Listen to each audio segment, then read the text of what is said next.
Colegio de Escolapios de Bilbao, pues ingresamos a los 5 años, ¿no? El año que viene serán 50 años, lo he tratado de recoger, y allí nos enseñaban, llegamos un poco tarde, pero nos socializaban rápidamente las 3 únicas anderiños o las 3 únicas señoritas que había en un colegio que entonces era pues, de frailes y de profesorado masculino. La primera, Maritere, de un recuerdo inolvidable, pues nos socializaba en apenas unos meses, y luego Teresa, ya fallecida, desafortunadamente, nos enseñaba a leer de una forma muy rápida y aprendíamos a leer. Veníamos ya con ganas de leerlo, nuestros hermanos mayores sabían leer y había que leer rápidamente. Y luego la tercera señorita en párvulos C, párvulos A, párvulos B, párvulos C, nos enseñaba a escribir. Y a mí todavía, cuando pongo una fecha, me sale 1959, porque es el año en el que aprendí las fechas. Para mí el año que me sale automáticamente es aquel. Pero luego, en una familia de clase media, baja, culturalmente pues, interesada, pues había ciertas lecturas de la época, fundamentalmente en castellano, claro, era una enseñanza monolingüe, entonces selecciones del Reader's Digest, mecánica popular, y los libros infantiles de la época. Llegué a la época de Enid Blyton, mis hijos lo han leído luego ya, pero Bostack no tenía ya el mismo atractivo compitiendo en un mercado mucho más abierto. Bostack en euskera, de los 5, Emilio Salgari, Julio Verne, incluso nosotros leímos, no sé si éramos un caso especial, pero nos leímos a Agatha Christie entera, porque... Y llegamos a descubrir a Agatha Christie, o sea, llegábamos a las últimas páginas, nos parábamos y sabíamos quién era el asesino, igual no la asesina, ¿no? No sabíamos por qué, pero llegamos a saberlo. Luego también, no obstante, hubo una situación en la que todo esto era sin haber leído la gran lectura, ni el Quijote, ni la Biblia, ni Madame Bovary, ni tantas, sin haber leído nada especialmente de lo que era la gran literatura. Hasta que un día un vendedor ambulante llamó a la puerta y nos dejó un libro de una colección, y era Crimen y Castigo de Dostoyevsky. Entonces nos dio un día, porque al día siguiente pasaba a recogerlo. Y éramos 2 hermanos, uno mayor que yo, y en un día nos lo leímos. O sea, empezamos con Raskolnikov y déjamelo, y pues si estás de madrugada, y aquello fue... O sea, allí descubrimos a Dostoyevsky. Yo recuerdo entonces que inmediatamente acudimos a bibliotecas, a la de Videbarrieta, donde nos conocían, y nos leímos todo Dostoyevsky, o sea, todos. La verdad es que nunca, la emoción de Crimen y Castigo nunca se superó. Y luego, pues ya poco a poco, también utilizando ese tipo de recursos culturales, sociales, ¿no? Yo estudié físicas, como sabéis, en primer término, pero íbamos con buena base de Escolapios, y la verdad es que era muy fácil el selectivo, que era vespertino, y entonces cada mañana, sinceramente, nos leíamos un libro, o sea, era un libro al día prácticamente, o sea, no estudiábamos nada hasta que llegó estas fechas de mayo y hubo que decir, bueno, a ver, ¿qué pasa con la bioquímica, qué pasa con la química y demás, ¿no? Y bueno, y esto es un poco una historia concreta. No quiero olvidar también el efecto que tuvo en aquel tiempo. Pues yo tuve la suerte de que me diese clases el padre Mocoroa, que era un gran experto en euskera, pero él nos daba clases de francés, ¿no? Y nos abrió al mundo de la literatura francesa, y leímos a Chateaubriand, a Verlaine, y es algo que siempre ha estado muy cercano. Y la literatura y la cultura nuestra, la más propia, la escrita en lengua vasca, en la que mi padre pues solamente habló durante los primeros años de su vida y durante los últimos años de su vida, porque se le olvidó lo que fueron segundas lenguas, aparecía solo en relatos orales de unas tías abuelas que nos criaron, porque, en fin, mi madre falleció también siendo muy pequeños. Entonces, aquella tía abuela, Evarista Aldasoro, nacida en el siglo XIX, o sea, finales del siglo XIX, la de 1898, nos contaba historias sorprendentes en el camarote de Ubidea, de aparecidos, de desaparecidos, que era algo que todavía me produce miedo. O sea, no quiero a veces pensarlo, porque sinceramente si estoy solo, y a pesar de lo adulto que ya soy, pues me produce estremecimientos, porque eran historias en que verdaderamente nos sobrecogían por el entorno y demás. Bien, no hay mucho más que contar. Lo que quisiéramos es trasladarlos, y ya doy la palabra a Antonio Basanta, que tenemos, como sabéis, un déficit en la capacidad lectora de nuestro alumnado. Las pruebas internacionales, las evaluaciones que estamos haciendo, tanto algunas de reciente publicación, PISA, TIMSS, lo que demuestra es que por encima de que la valoración, por ejemplo, pues preocupante en el caso de ciencias, bueno, media en el caso de matemáticas, en resolución de problemas, etcétera, nos demuestra un grave déficit en la comprensión lectora. Es decir, es anterior a saber ciencias. Si a alguien se le pregunta una velocidad y dice 5 metros, pues es que no ha entendido el enunciado o ha habido dificultades en el entendimiento. Estamos ante un reto también en nuestra sociedad vasca de plurilingüismo, de dos lenguas propias, de dos lenguas lingüísticamente alejadas, como es el euskera, como es el castellano. Estamos ante un reto de recuperación de una lengua y de una cultura que no tuvimos ocasión una generación o algunas generaciones de vivirlo, y estamos también ante un reto de globalización, donde la lengua franca, el inglés, incluso la lengua y cultura francesa o alemana, ¿por qué no?, tienen que estar presentes. Es mucho reto educativo y todos los esfuerzos que hagamos, nuestros resultados son el esfuerzo ha sido denodado, pero queda mucho trabajo por hacer.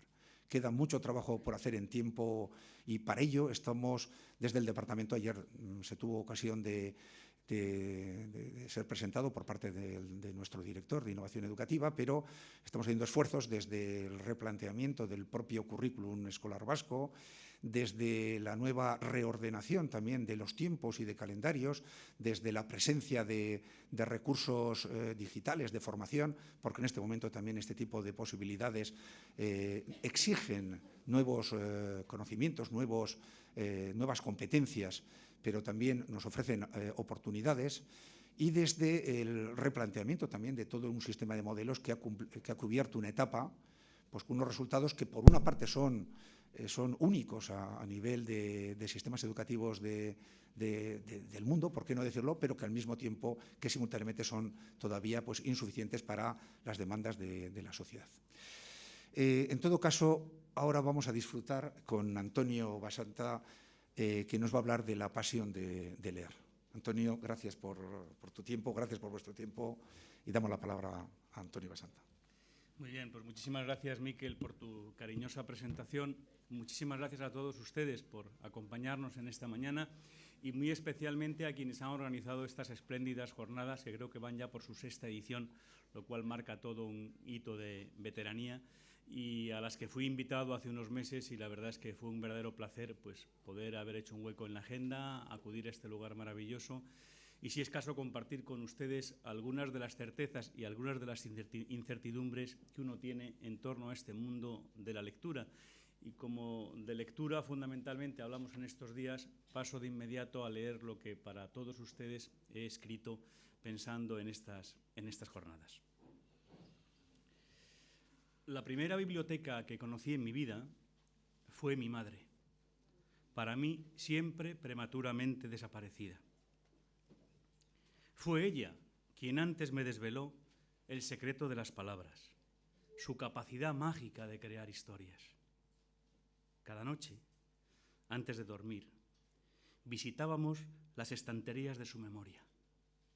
Y un día era una canción antigua, Gerineldo, Delgadina, Blancaflor y Filomena. Otras, un cuento de los de siempre, Pulgarcito a la cabeza, que era el GPS fantástico de Pulgarcito.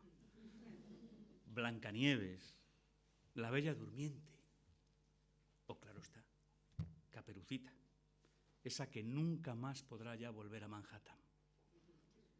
Las más, una rima o una risa. Un día, aquellas palabras llegaron también a través de las ondas, como del mar.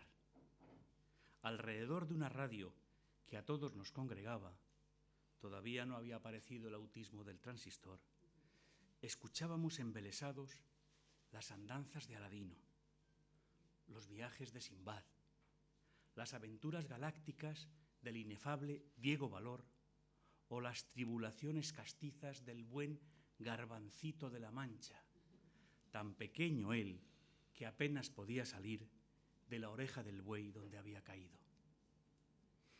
Y el baúl de las historias se iba llenando, y jamás dejaba de haber sitio en él para una nueva, o para las mismas, repetidas una y otra vez, siempre ellas, aunque nunca idénticas. Unas paperas me trajeron mi primer libro, unas anginas el segundo, un cumpleaños el tercero, y así, poco a poco, fue naciendo mi personal biblioteca, imprevisible y caótica como la vida misma. Abarcaba del tebeo al cómic, de los libros de pandilla a las aventuras de Salgari. Todavía recuerdo con estremecimiento el día que de su mano descubrí la palabra cimitarra, afilada y cortante como la voz que la identifica. De mi querido Verne a mi adorado Stevenson. Aquellos libros surgían como por hechizo de un mágico sortilegio frente a la monotonía de cartillas y vademecums, plúmbeos y patrióticos manuales, reflejos fieles de una escuela en la que casi todo crecía aburrido, predecible y gris. Una escuela donde la educación era cautiva de la instrucción, la experiencia un imposible inalcanzable y la práctica un mero sucedáneo. Veréis, estudié química sin jamás asistir a un laboratorio. Arte sin nunca visitar un solo museo. Es más, idiomas sin apenas mantener una conversación del más mínimo interés. Luego, infructuosamente, he pasado toda mi vida, y lo sigo haciendo, intentando encontrar un contexto en el que insertar aquella frase de "el mono se está afeitando", "the monkey is shaving", en que se basaba todo mi método de aprendizaje del inglés. Y claro está, en aquel panorama cursé literatura sin leer una sola obra en su integridad. Como mucho, pequeños fragmentos salpicados a tresbolillo entre una innumerable retahíla de autores, movimientos, argumentos y estilos que como nunca, y no me pregunten ustedes por qué, llegábamos al siglo XX, se convertía en un continuo ejercicio funerario, cuando no en un pugilato al que asistíamos sin siquiera haber solicitado localidad. El mester de juglaría frente al mester de clerecía. Quevedo versus Góngora. Lope frente a Cervantes. Realistas contra románticos. A la postre, un campo regado de cadáveres literarios y un insuperable aburrimiento. Por eso le debo tanto a Guillermo y al loro Kiki, a Marcelino y al capitán Haddock, a Carpanta y al Nautilus, a Sandokan y a esa pandilla de niños que, soltando amarras, zarparon una noche para vivir 2 años inacabables de vacaciones. Con ellos supe que había otra forma de leer, y por ello de sentir, y por ello de vivir, abrigado por el rumor atrayente de 1000 voces distintas, solo capaces de resonar en ese tiempo de silencio que, parafraseando el título de la inolvidable novela de Luis Martín Santos, toda lectura requiere, en ese particular periplo tan personal y tan acompañado que cualquier lectura significa.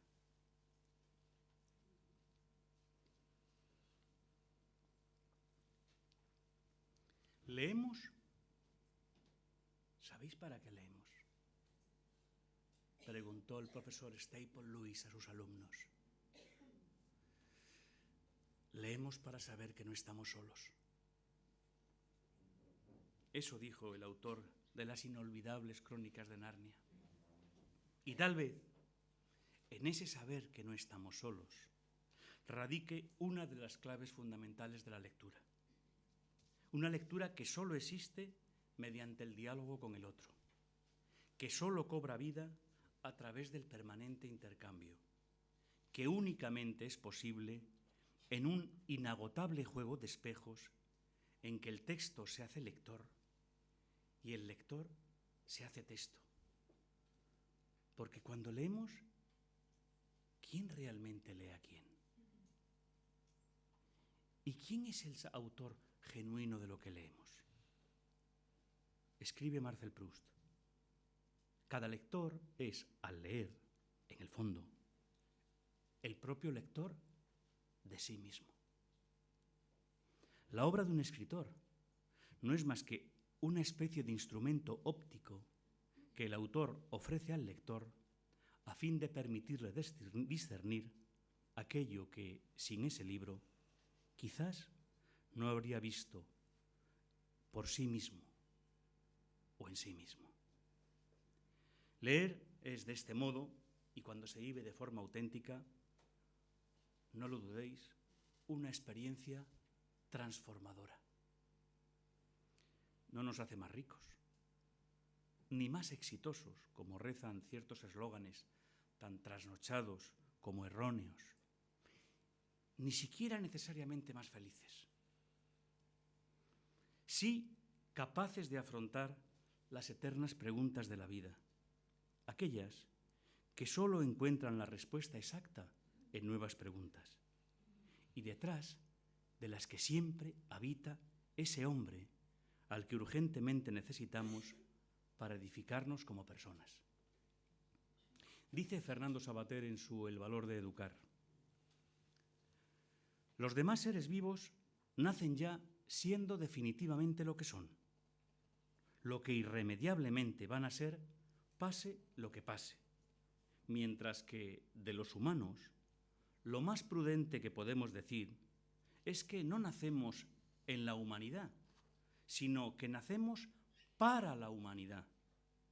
Nuestra humanidad biológica necesita una confirmación posterior, algo así como un segundo nacimiento en el que, por nuestro propio esfuerzo y por la relación con otros humanos, se confirme definitivamente el primero. Nacemos para humanos, pero solo llegamos a serlo plenamente cuando los demás nos contagian de su humanidad. Qué ocasión tan excepcional nos brinda también para ello la lectura. En ella, como diría Walt Whitman, a la vuelta de cada página habita el latido de nuestra humanidad más íntima y concreta. Alguien que con nosotros sufre y ríe, se desconcierta y anhela, triunfa o fracasa con nuestra misma ineptitud, y al que, sin necesidad de la proximidad física, somos capaces de adivinar y descubrir de forma definitiva y completa. Si tú crees en mí, yo creo en ti, le dijo el unicornio a Alicia. Y eso es lo que la lectura nos susurra a cada uno de los lectores.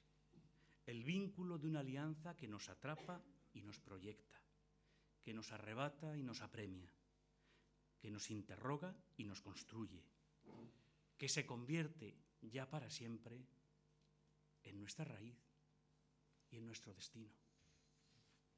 Un horizonte edificado sobre la palabra, sobre esa misma palabra que llega a convertirse en el don más preciado, capaz de suplir a veces la ausencia de lo más querido, de marcarnos la mejor de las cartas de navegación posible, aquella que, sostenida sobre la imaginación y la memoria, nos permite reconocernos, levantarnos y caminar. Porque al fin ella, la palabra, nos hace ser parte venturosa de una historia. Berlín, 1924. Estamos en los últimos días de la vida de Kafka, que se ha enamorado de la joven Dora Diamond, con quien ahora vive en la ciudad alemana. Son estos los últimos meses de su vida, pero también los más felices, a pesar de su deteriorada salud y a pesar de las penosas condiciones sociales que vive Berlín, pese incluso a ser plenamente consciente de tener los días contados.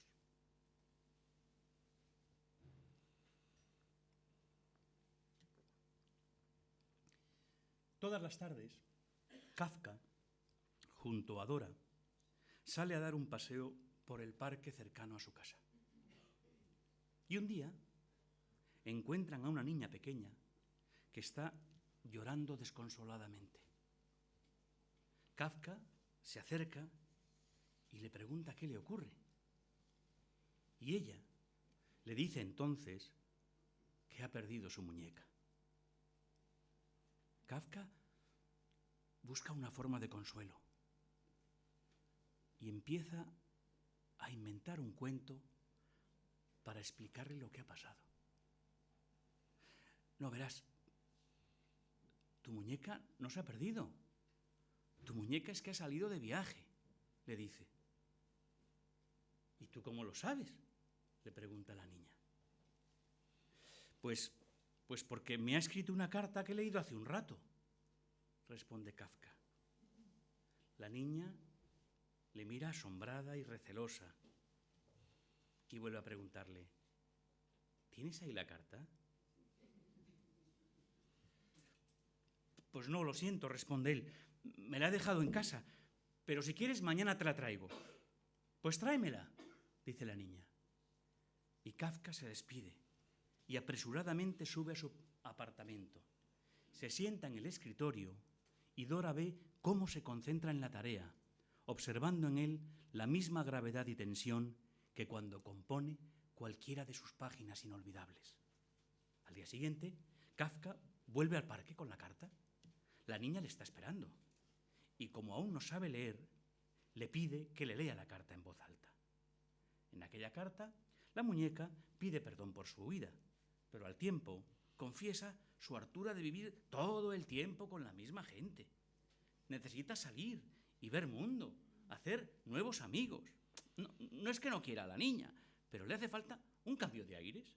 Y por tanto, dice la muñeca, deben separarse durante una temporada. Eso sí, la muñeca promete a la niña que le escribirá todos los días y la mantendrá al corriente de sus actividades. Y ahí es donde esta historia empieza a llegarme al alma.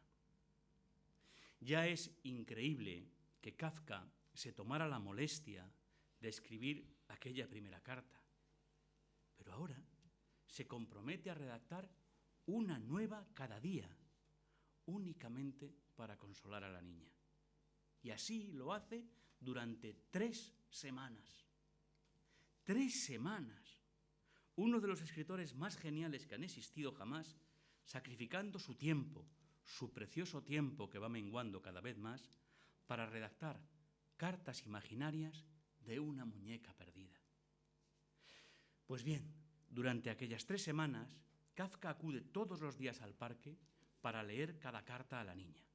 En ellas, la muñeca crece, va al colegio, conoce a nueva gente.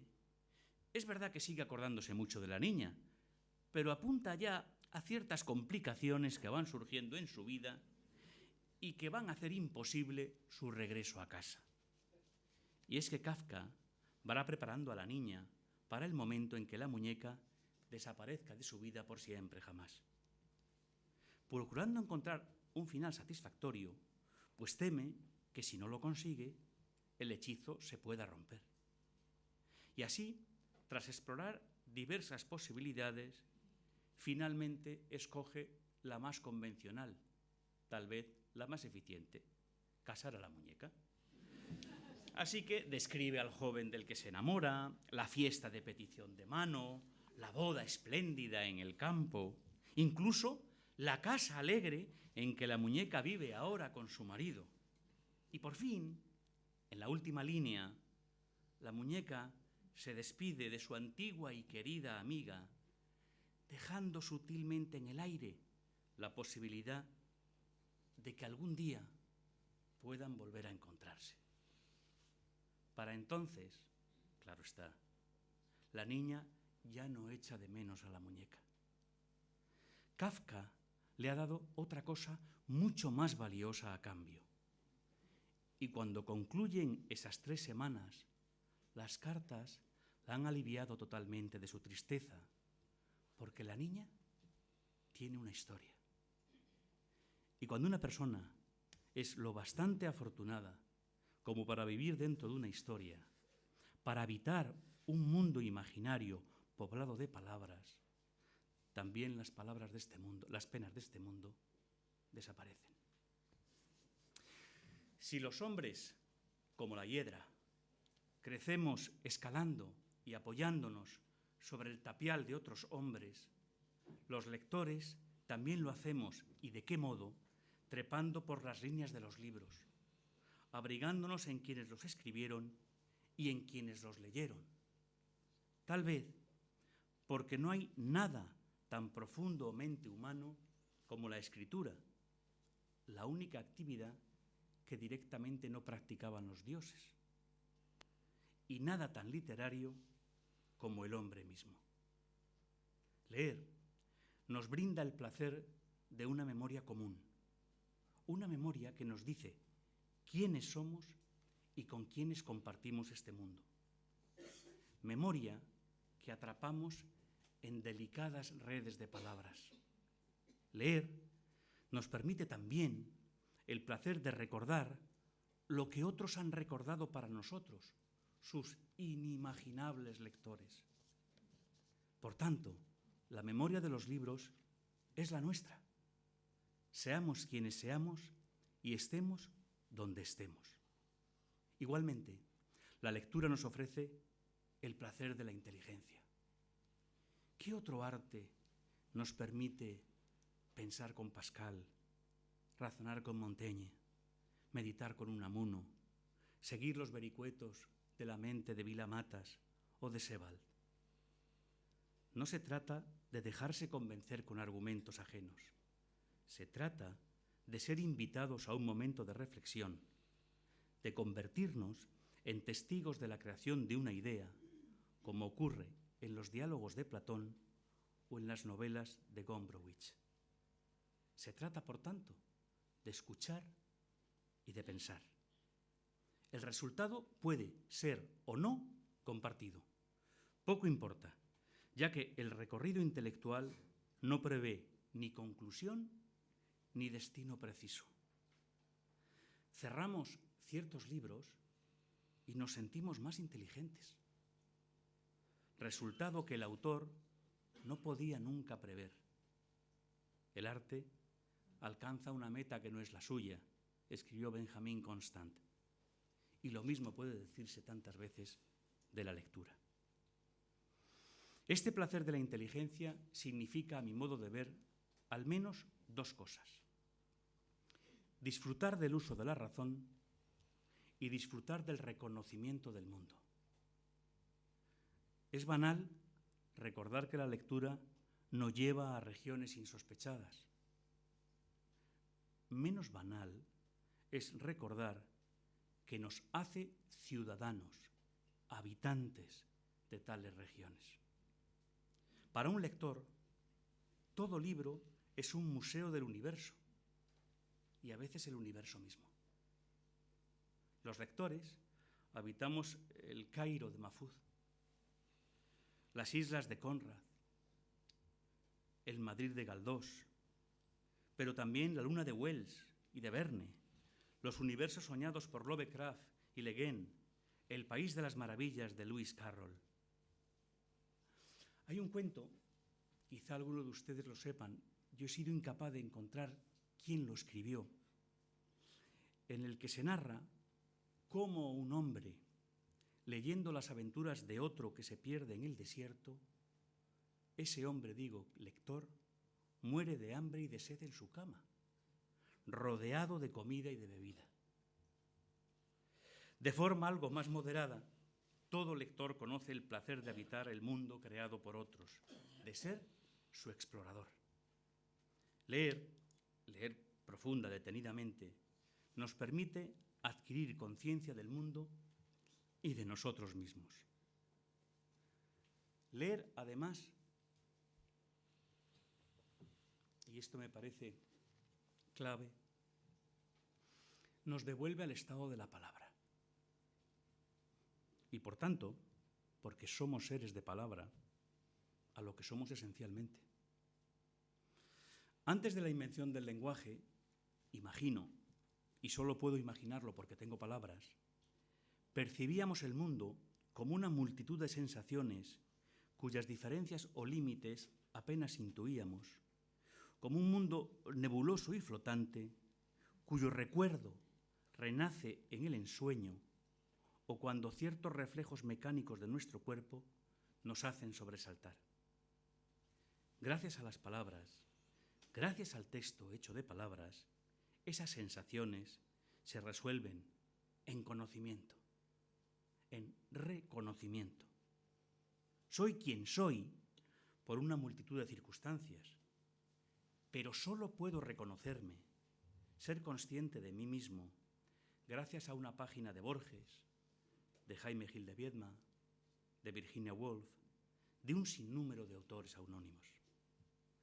La lombriz de la conciencia, como la llamó Nicolás Chiaromonte en otra página que me define, denota la incisiva, constante, obsesiva búsqueda de nosotros mismos. La lectura añade a esta obsesión de búsqueda la consolación del placer. El placer,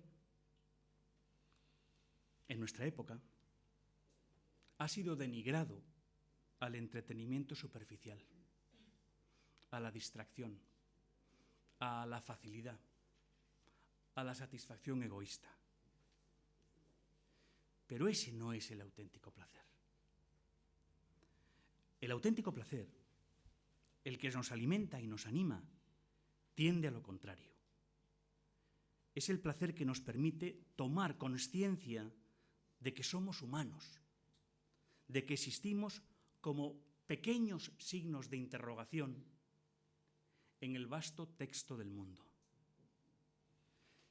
Quienes tenemos la fortuna de ser lectores sabemos que es así, puesto que las lecturas es una de las formas más alegres, más generosas, más eficaces de ser conscientes.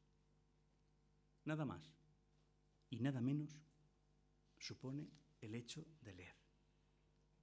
Una lectura que no debe responder tan solo a los imperativos de la utilidad o del aprendizaje, sino que merece alzarse como una de nuestras más genuinas expresiones, convertidas en una sorpresa continuada, en una permanente invitación, en un vicio del que únicamente nos puede consolar, que nunca curar, su propio y permanente ejercicio, como el vicio de vivir o como el vicio de amar, al que toda lectura tanto se asemeja. Al igual que en el amor, lector y lectura se buscan y se encuentran. A veces desde la fortuita casualidad, otras como fruto de una indefinible intuición, las más como término de una larga peripecia que culmina desde la noche oscura del alma en una posesión eterna e inseparable. También, como en el amor, lector y lectura solo existen por y para el otro, desde la entrega mutua y absoluta, y desde su más profunda identidad. Porque la lectura, entendida en sumo grado, supone una experiencia tan personal que cuanto la rodea queda impregnado de algo intensamente íntimo, al que uno alimenta desde sus espacios más característicos. Leemos con nuestros ojos, con nuestras manos, pero también, y de qué manera, con nuestros sueños, con nuestros recuerdos, con nuestros sentimientos, con nuestras fantasías. Es, por tanto, todo nuestro yo quien acoge, acomoda, amplía y enriquece cualquier lectura en una experiencia que no admite ni la impostura ni la suplantación. Algo que crece y se desarrolla desde nuestro propio ser en un aparente soliloquio poblado de innumerables voces, en una proximidad plena que requiere tantas veces la más celosa de las reservas, que se asienta, una vez más como en el amor, en la más íntima y confidencial relación. ¿Será tal vez por ello que con frecuencia nos sentimos molestos cuando percibimos que alguien a nuestro lado, por encima de nuestro hombro, ha posado su vista sobre el texto que nosotros en ese mismo momento estamos leyendo? Una sensación de incomodidad, de invasión, de violación de un mundo que solo a nosotros nos pertenece, nos perturba. Y es este un hecho que no puede explicarse por ningún motivo físico. Porque, desde luego, la mirada de un ajeno no desdibuja las líneas de lo que estamos leyendo, ni modifica la condición del papel sobre el que está impreso el mensaje, ni perturba en lo más mínimo ninguno de sus rasgos tipográficos. Y sin embargo, esa incomodidad existe y persiste. Pues creo yo que no puede ser fruto sino del saber a ciencia cierta que alguien, sin permiso previo, sin nuestra autorización, subrepticiamente, ha penetrado en esa recogida privacidad que como lectores hemos fraguado con los contenidos de nuestra lectura.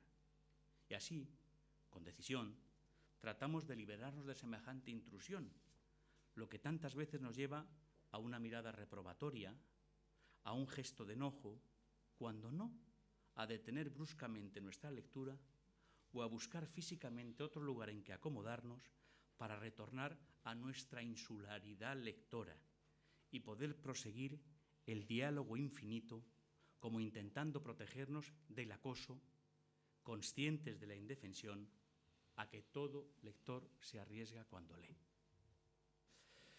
Esa fusión plena, absoluta, sin resquicios, de nuestro yo con la lectura, es la que, tal vez, también explique que casi ninguna otra acción sea compatible con el hecho de leer. Apenas el casi automático deambular de nuestros ojos por entre las líneas, el cuidadoso avanzar de nuestras manos entre las páginas, si es caso, el sonido reconfortante y envolvente de una música que ponga un fondo suave de ajenas melodías a nuestra lectura. Y es que solo podemos leer desde la totalidad de nuestro ser, desde la entrega más radical y absoluta, desde el dulce abandono de lo que somos hacia la incierta deriva de cuanto nos espera. Recuerdo que hace ya varios años tuve la oportunidad de visitar una exposición que sobre el cerebro humano se celebraba en el maravilloso Museo de Ciencias Naturales de Londres, en ese coqueto y señorial barrio de Kensington, tan cercano al lugar en el que Peter Pan, Wendy, los niños y las hadas seguirán viviendo por nunca jamás. En la sala que cerraba dicha muestra, y a gran tamaño, se mostraba la reproducción de un cerebro humano. Sobre él, un conjunto de focos iluminaban las zonas que cerebralmente entraban en actividad según cada cual desempeñara las diversas tareas que, perfectamente ordenadas, se registraban en un tablero adosado a una de las paredes del recinto.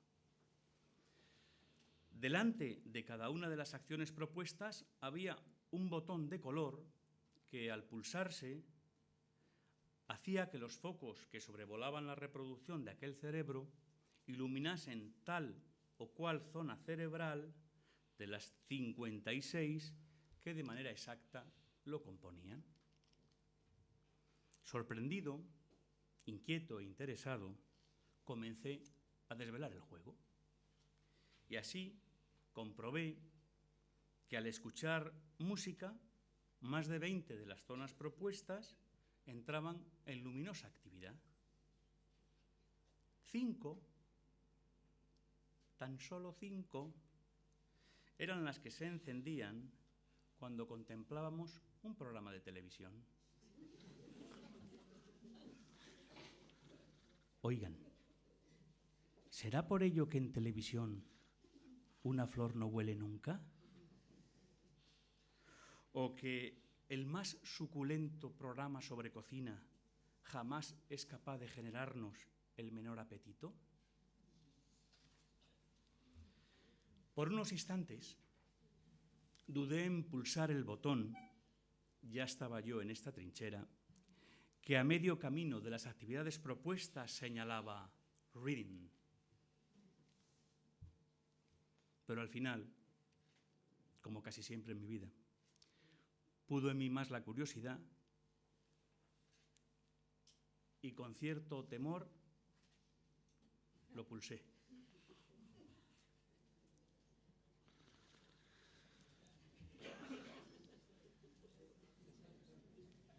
Pausa.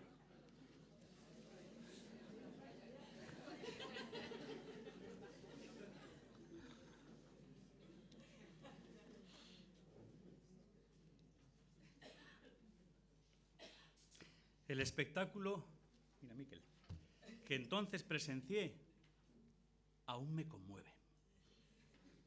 La totalidad de los focos se encendieron, iniciando a su vez un febril parpadeo, queriendo mostrar así que en ese preciso momento, en el instante mismo de leer, todo nuestro cerebro intelectual entra en ebullición. Y es que en un libro, claro que las flores huelen, exhalando hasta la más sutil y delicada fragancia. Y las comidas apetecen, como aquellas inolvidables meriendas repletas de mermelada de jengibre, de pastel de carne y gaseosas que los Jorge, Jack, Dolly y Lucy paladeaban en los relatos de Enid Blyton que me iniciaron también como lector y que llevo prendidos en mi memoria en el mismo rincón donde estalla la luz de aquellos ya tan lejanos y sin embargo tan presentes veranos de mi infancia y adolescencia. Leer es cerrar los ojos y sentir que las palabras están bien dentro de ti. Nos dijo hace años un escolar de Salamanca ante nuestra pregunta de qué era para él la lectura. Leer es cerrar los ojos y sentir que las palabras están bien dentro de ti. Y otro usuario, del que aún me encuentro mucho más cerca, otro usuario de vuestro Centro Internacional del Libro Infantil y Juvenil, a la pregunta de qué es leer, nos respondió: leer. Leer es desear que un libro no se acabe nunca. Pero, ¿acaso los libros terminan cuando finalizamos su última página? ¿O son ya compañeros inseparables que a veces nos reclaman a su relectura y tantas otras nos flanquean en la experiencia de la vida? ¿No es verdad que los lectores llevamos, de nuevo mi querido Peter, siempre cosida a nuestras plantas la sombra que dibujan todas y cada una de nuestras lecturas? Pienso, luego existo, sentenciaba el filósofo clásico. Pues a estas horas permítanme la irreverencia. Leo, luego existo. Y no como una experiencia que nos separe de la vida real. Nada repruebo más que semejante actitud, esa forma de erudición libresca insoportable. Leer como algo que nos lleve de su mano a exprimir de la vida todo lo que la vida tiene de estimulante y de atractivo. Leer para vivir y también para revivir, que solo las vidas releídas, como los libros, son las que merecen realmente la pena. Así definida, la lectura jamás puede ser ni obligada ni impuesta. Antes bien, libro y lectura deben siempre escribirse con L de libertad. El verbo leer, como decía Pennac, admite mal el imperativo. Esa libertad a la que lleguen aquellos que, conocida la lectura, decidan abandonarla, o la de aquellos que, descubiertos sus encantos, eternamente a ella sigamos ligados, aunque solo sea para tratar de hallar algún día ese libro único que dicen solo está escrito para un lector que somos cada uno de nosotros, los únicos capaces de desvelar sus secretos, entrando en el laberinto lector. La lectura, por tanto, más como un derecho que como un deber, como algo al que todos han de ofrecerse, algo a que a todos ha de ofrecerse en igualdad de oportunidades. Una labor en la que tan necesario es seguir insistiendo, para que en la familia leer forme parte de las experiencias más comunes y mutuas, y para que en la escuela, sobre todo en la escuela, la lectura se convierta en el eje vertebrador de todo proyecto educativo. Que a su cultivo y desarrollo se entregue y comprometa el claustro en su conjunto, y no tan solo, mis queridos amigos, los profesores de lengua y literatura, el claustro en su conjunto. Que disponga la lectura en cada una de las materias del currículo del tiempo y del espacio suficientes para su práctica. Que finalmente haga de las bibliotecas escolares, de aula o de centro, el principal recurso desde el que construir todo el andamiaje de nuestra educación lectora. Unas bibliotecas escolares con fondos suficientes y actualizados, con personal preparado y dedicado ex professo a su labor, donde convivan los libros con los nuevos soportes informativos y donde exista, al menos anualmente, un plan de dinamización y unos recursos económicos proporcionales a su importancia. Todo ello, como muy bien decía Miquel, para afrontar en definitiva la situación alarmante que en términos lectores presenta nuestro sistema educativo, según los resultados que arrojan diversos estudios nacionales e internacionales, y por mencionar alguno, el clarividente y demoledor informe PISA. Solo así la lectura ocupará el lugar que le corresponde, más estratégico que nunca en esta sociedad en la que vivimos, donde pareciera que el aire que respiramos se compone de oxígeno, nitrógeno e información. Oigan, ¿y de qué nos vale semejante capacidad de producción y transmisión de información si la misma no se pone al servicio de la creación de conocimientos, de la generación de un pensamiento crítico y creativo?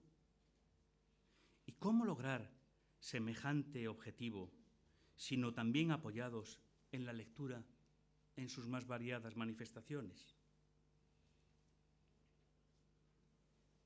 Este es uno de los retos educativos más trascendentales que de inmediato tenemos que afrontar, con la fuerza de nuestras convicciones, en las que sigo creyendo firmemente, con el concurso de nuestra profesionalidad y trabajo, con el ejemplo, ¿por qué no decirlo?, de aquellos países que lo han logrado, a impulsos de inteligencia, perseverancia y coherencia educativa. Porque cuando uno se aproxima a la realidad de cada uno de estos países ascendentes en cuanto a la condición y práctica de la lectura en sus sistemas educativos, encuentra que en todos ellos se ha aplicado una misma y sencilla fórmula. Una misma y sencilla fórmula, compuesta de 3 variables. En primer lugar, la clara definición del carácter prioritario de la lectura, instrumento indispensable para la educación individual y colectiva y llave que abre la puerta de todos los conocimientos. A la lectura, a su aprendizaje, a su práctica tutelada o en libertad, se dedica en la educación primaria y buena parte de la secundaria, al menos en los sistemas educativos de estos países, el 40% del tiempo educativo. El 40% del tiempo educativo en todas las materias se dedica en estos países a la práctica y desarrollo de la lectura.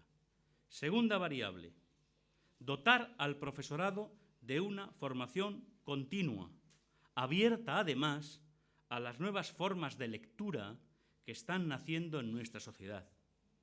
Y finalmente, como tercer componente, se realiza de forma continuada una notable inversión y apuesta por las bibliotecas escolares, que de ser espacios o servicios complementarios pasan a ejercer una posición nuclear dentro del sistema, configurándose como el epicentro de la información de cada centro educativo, con capacidad para suministrar materiales diversos a alumnos, profesores, padres y madres de familias, lo que acostumbra a unos y a otros al manejo de muy diferentes fuentes y ayuda así a superar la rígida omnipresencia del manual, del libro de texto, como instrumento único e indispensable.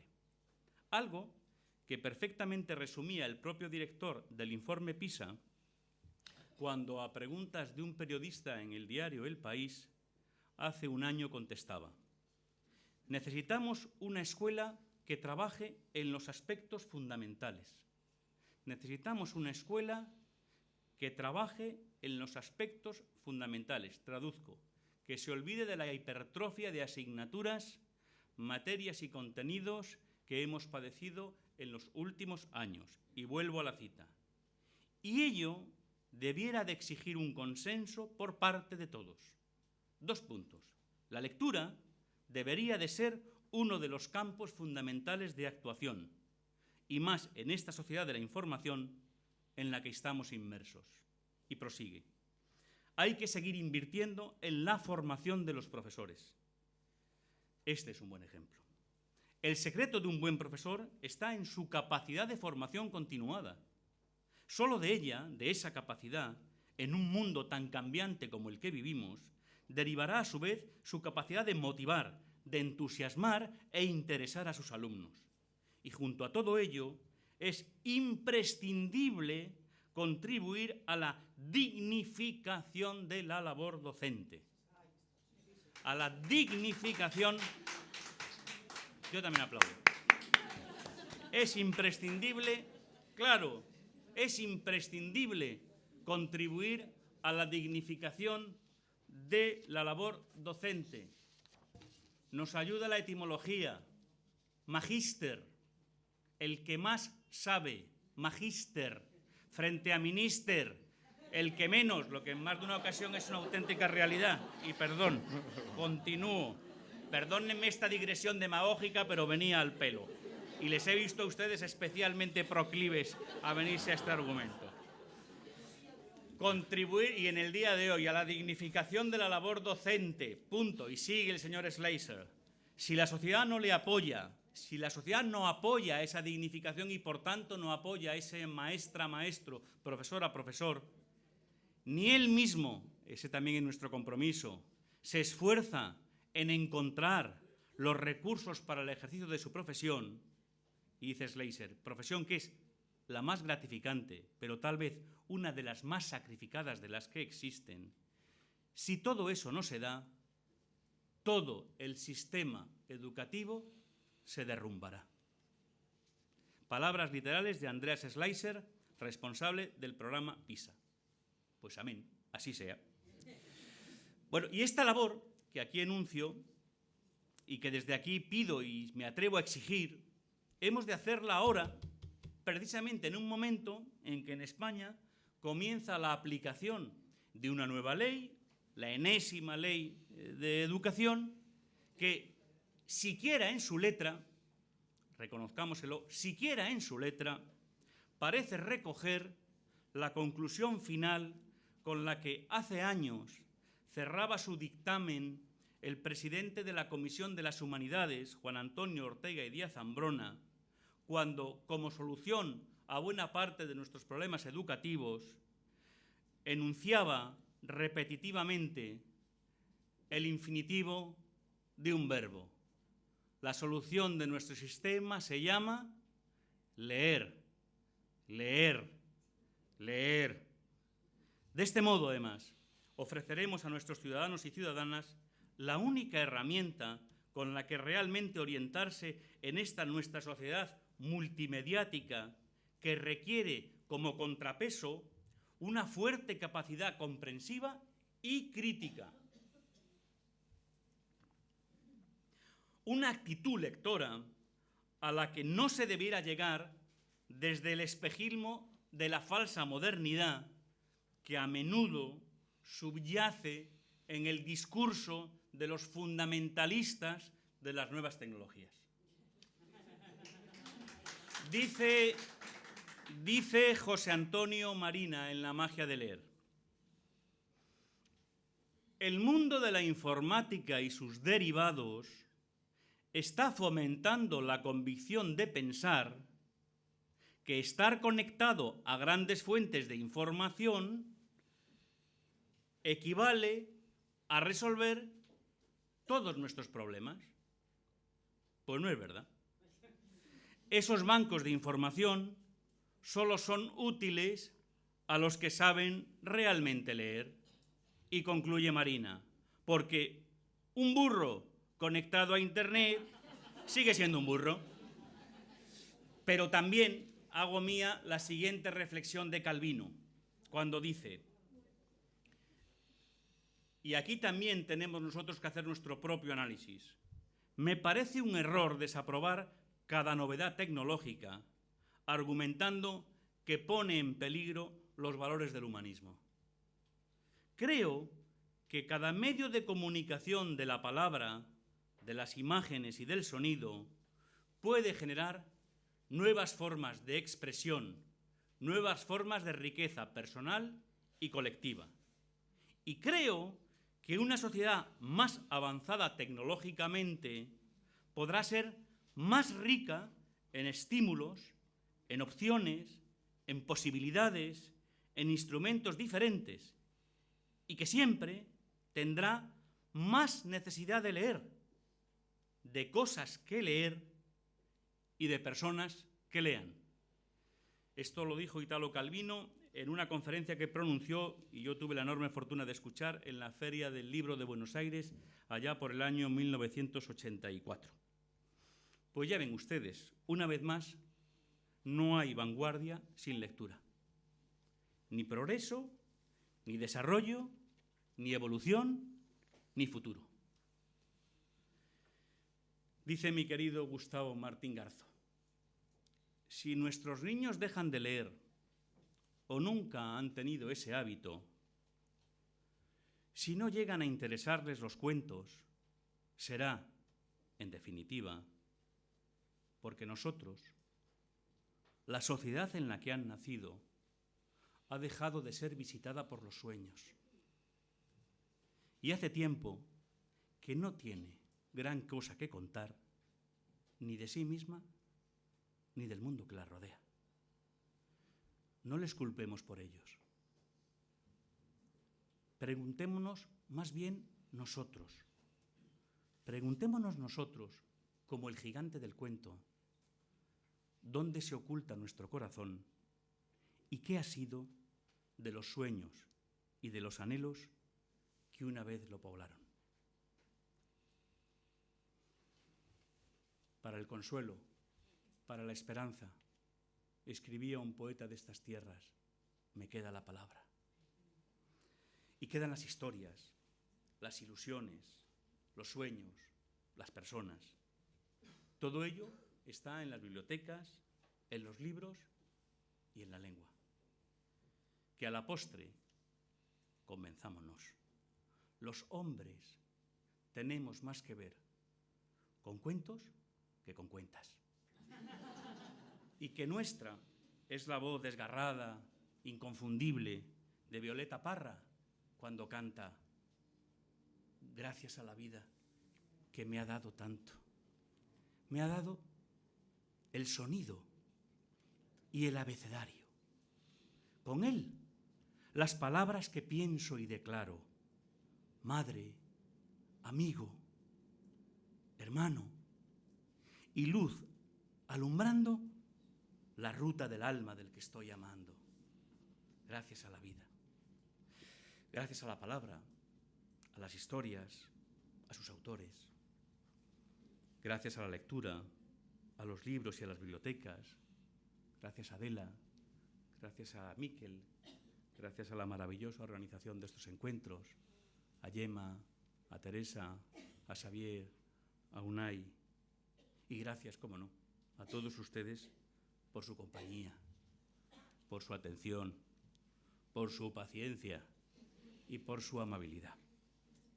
Termino aquí mi intervención, pero quisiera que como última resonara en esta sala y como tal quedara flotando una palabra, solo una palabra, aquella que tan frecuentemente culminaba muchas de las lecturas de mi infancia.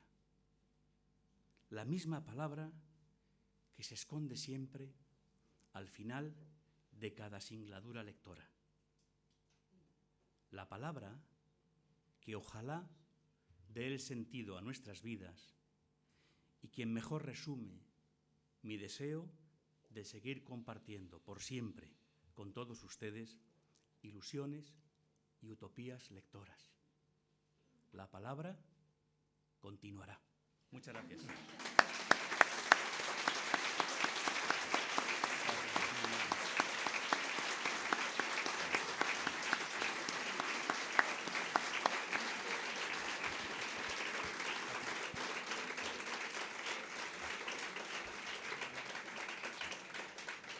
Muchas gracias. Bueno, es que ricasco. Gracias, Antonio Basanta. Yo creo que ha sido tan amena la exposición que los responsables de personal tendrán dudas en si esta es una jornada de trabajo o es de holganza, digamos. En todo caso, ahora es el tiempo de la participación, es el tiempo de que se recoja desde este auditorio, desde tantas personas que tanto trabajo venís haciendo de tiempo atrás en el tema de la lectura, de quienes creéis y creemos y predicamos que un centro escolar, como ha dicho Antonio, es un conjunto de aulas que rodean a una biblioteca, a una mediateca. Y ha llegado el tiempo de las preguntas. A ver, galderaren bat, mesedez. A ver, galderaren bat edo...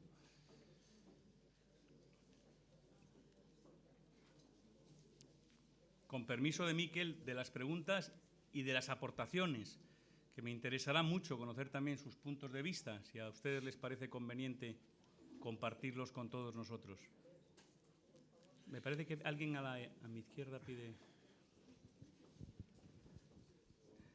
Si me dice su nombre, se lo agradecería mucho. Sí, Mila. Mila. Mila, sí.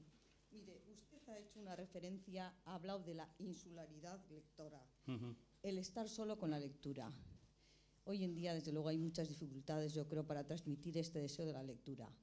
¿Podrá ser que tengamos miedo a la soledad, a esos momentos en los cuales estamos solos, no hay nada, ningún ruido, estamos leyendo y a veces nos viene eso de estar con nosotros mismos mientras leemos? No sé, una pregunta que se me ha ocurrido por... Pues es una pregunta que daría para una conferencia, porque efectivamente sí es cierto que la lectura habita en un territorio que no está excesivamente de moda. Y ahora contrapondré a este argumento una visión más esperanzada de la realidad, que es al menos la que yo tengo. ¿Por qué? Porque la lectura necesita lentitud frente a velocidad.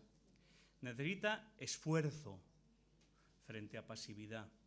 Necesita un cierto silencio, aunque sea una lectura en voz alta, para incluso disfrutar de la magia del sonido de las palabras.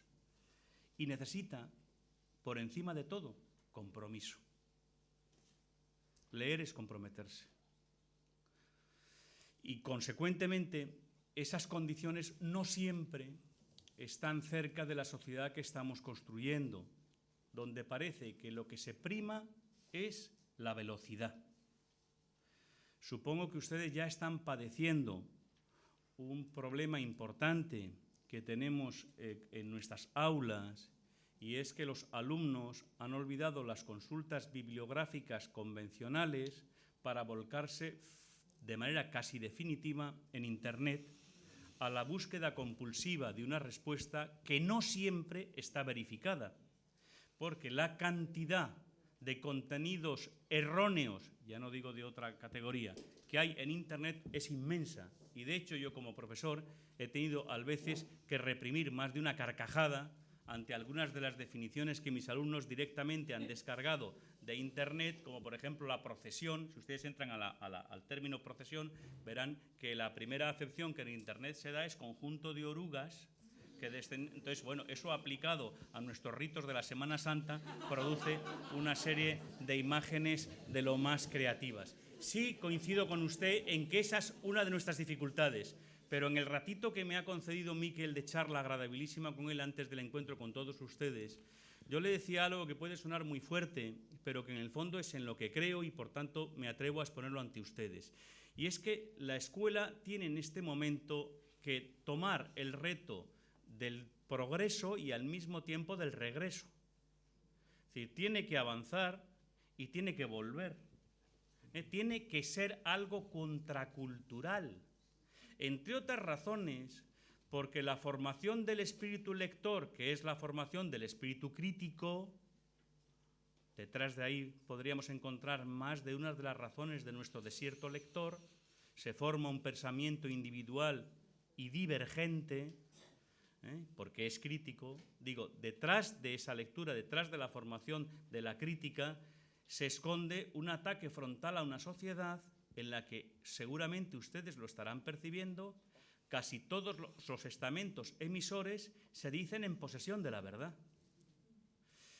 No quiero que lo que diga ahora tenga por su parte una interpretación ideológica, pero no conozco ningún político en nuestro país que se haya equivocado. Es decir, y es más, pronto tendremos unas elecciones y asistiremos a un espectáculo verdaderamente surreal, y es como todos ganan en la noche electoral, de una manera o de otra. Pero es que tampoco se equivoca la televisión, que nos da la información como información cerrada e indudable. Tampoco se equivoca la Iglesia, lleva bastantes años, digamos que, operando en la misma dirección. Tampoco la ciencia. Es decir, la ciencia, que es el territorio del acierto-error, se nos está vendiendo como la verdad absoluta. Y todo eso está generando una posición de pasividad ante el ciudadano que, por una parte, se cree incapaz de poder transformar la realidad en la que está porque todo está cerrado, y de otro lado no hace el esfuerzo de penetrar en toda la mendacidad y mentira que muchos de esos mensajes, como son siempre los mensajes del poder, porque el poder tiene a la manipulación como herramienta fundamental, para desarmar ese andamiaje y construir un andamiaje diferente. Por eso yo defiendo la lectura no solo como una actividad intelectual o docente, sino como una actividad ética, que tiene que ver con la persona y con el tipo de sociedad que queramos creer y crear. Dicho eso, contrapongo ahora una realidad que es algo más esperanzada. Claro que tenemos los problemas que estamos enunciando, y muchos más que seríamos capaces de determinar. Pero también es cierto que leemos más y mejor que nunca. Al menos en este país, en el País Vasco y en el conjunto del Estado español. Por razones obvias. ¿Saben ustedes con qué índice de analfabetismo ingresa a España en el siglo XX? Pues miren, en el censo de 1912, según estudia nuestro común amigo Agustín Escolano, el 84% de las mujeres son analfabetas totales y el 78% de los varones.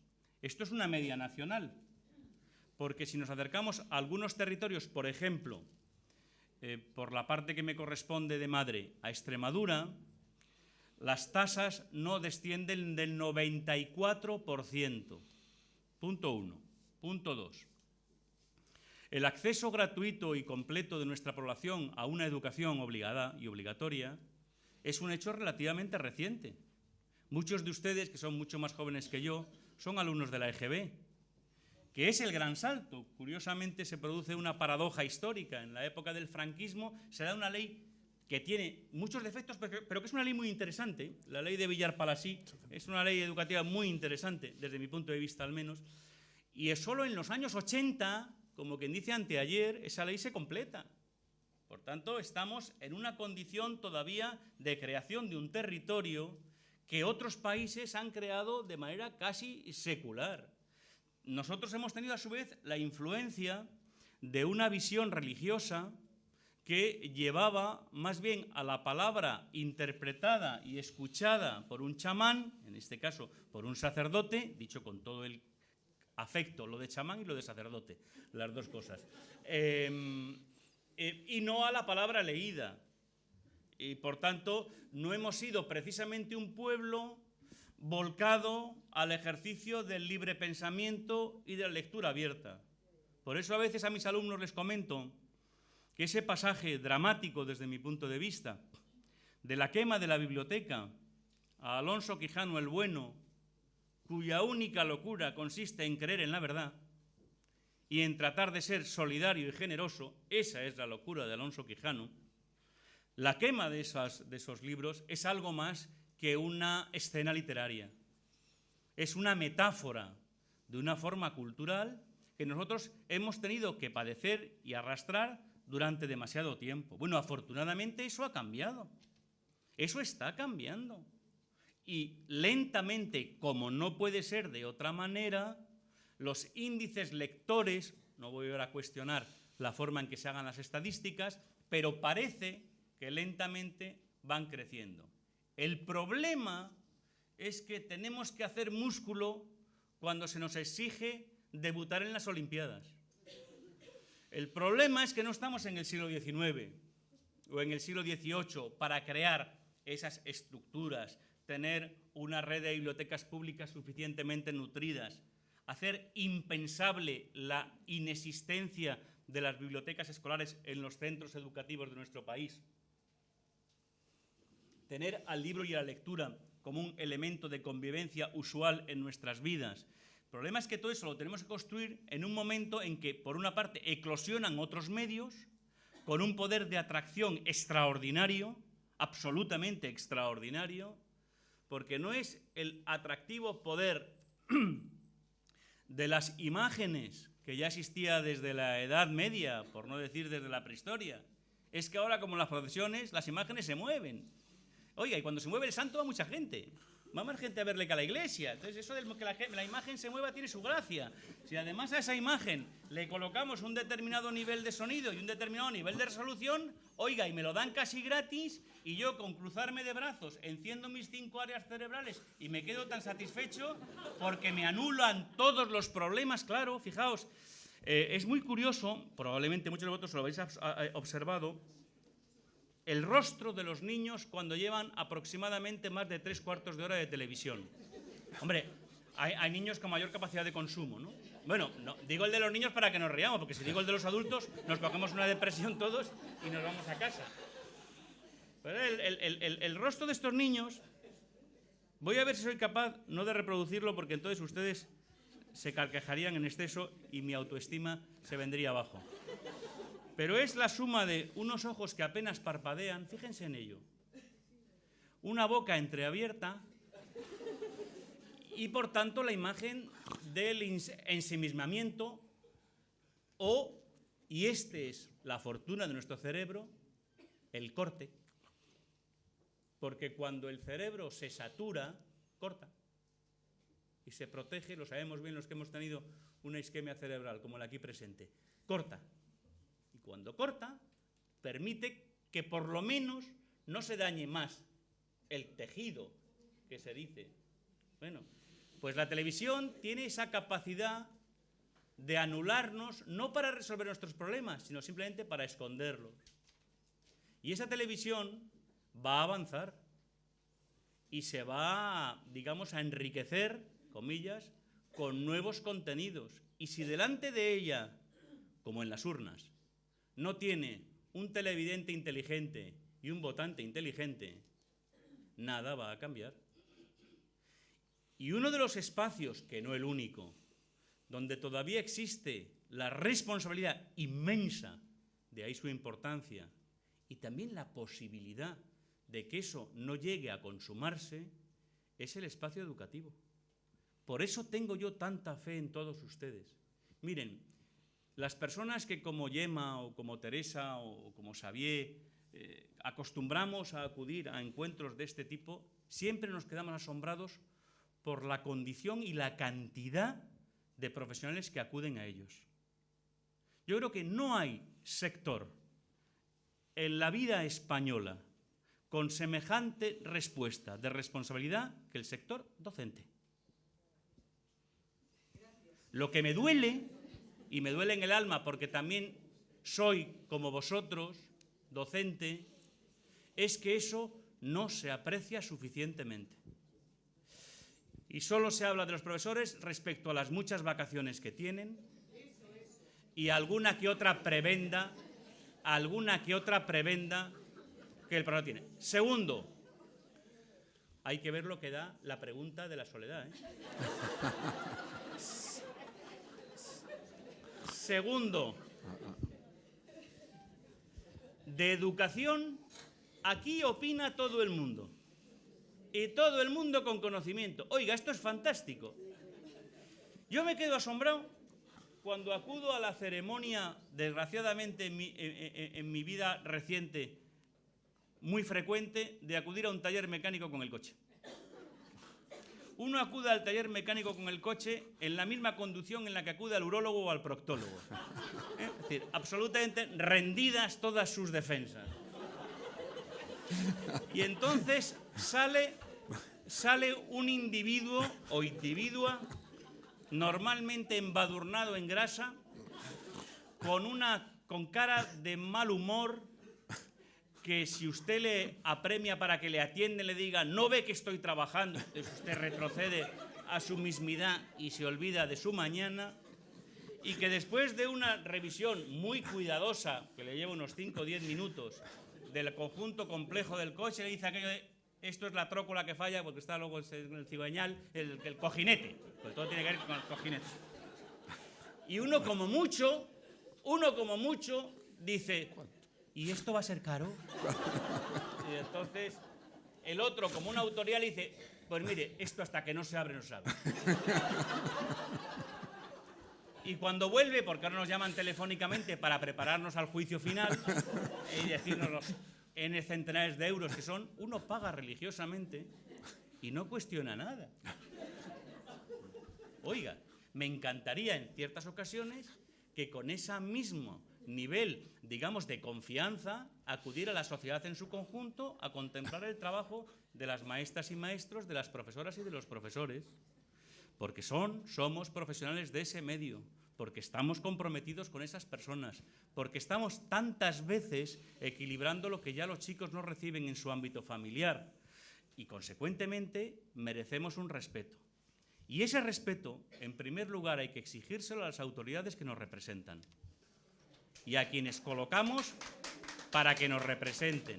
Y, en segundo lugar, a las familias cuyos hijos educamos. Y, en tercer lugar, a los hijos en sí mismos y a nosotros, que somos los primeros que tenemos que invertir en nuestra propia autoestima. Nosotros tenemos, señores, una posición clave en la sociedad y de eso no podemos dudar. No nos puede hacer dudar nadie.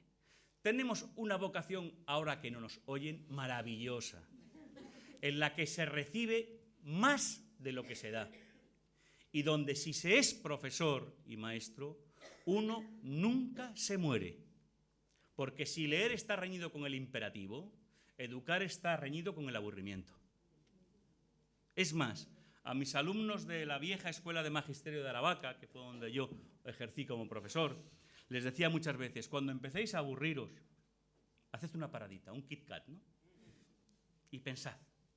Porque primero, el aburrimiento se transmite, como la alegría y como la motivación. Y en segundo lugar, si uno se aburre con la vida que viene, con todo lo que la vida que viene tiene de reto, de nuevo desafío, de nuevo horizonte, de nueva perspectiva, tiene que pararse un poquito a pensar. Porque a lo mejor educar y o enseñar no debe de ser lo que él ejerza como profesional. Bueno, pues todo eso es lo que tenemos entre todos que empujar. Yo soy una persona muy optimista y creo frente a otras visiones que vamos avanzando, no lo duden, vamos avanzando. Lo que ocurre es que las dificultades son grandes. El tiempo que tenemos todavía por detrás pesa, e insisto, los retos son de inmensa hondura. Pero no les quepa duda, vamos avanzando, porque nuestra sociedad, es mi pensamiento, es bastante mejor que era la mía. Nuestros niños son mejores de lo que éramos nosotros. Y eso yo lo tengo como un contenido indudable. Y sobre ese construyo. Segunda pregunta, las respuestas duran 3/4 de hora. ¡Qué barbaridad! Cuánto lo lamento. Pero es que soy incorregible. Sí. Hola. En la empresa decían, vamos a escuchar a Fidel. Cuando venían a mi despacho. Sí. Buenos días. ¿Su nombre, por favor? Sí, mi nombre es Juan Antonio Sanabria y... No, esto lo dije ayer, no, perdón. Lo que quería decir ahora es... si se me permite, un par de citas en relación a la soledad. Muy bien. Una es de Chesterton, que decía que con los años se había dado cuenta que cuanto más sociable era cuando estaba solo. Y la otra más optimista es de Humberto Eco, que decía que nunca había sido más feliz que cuando estaba sentado en un sillón en un rincón solitario con un libro en las manos. Gracias. Preciosas citas. Eso es lo que llamaríamos la soledad sonora, que decía el poeta. Es verdad, es verdad.